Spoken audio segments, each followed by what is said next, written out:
Here I have Realme C25Y, and today I'm going to show you how to clear browsing data from this device.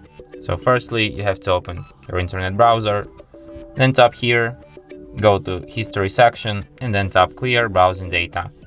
Then you have to select the time range for which you want to delete your history. It could be last hour, last day, last week, last month, or all time.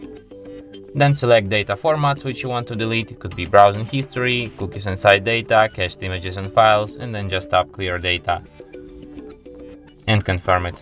And the history will be cleared. And that's it. Thanks for watching. If you find this tutorial useful, don't forget to hit that like button and subscribe to our channel.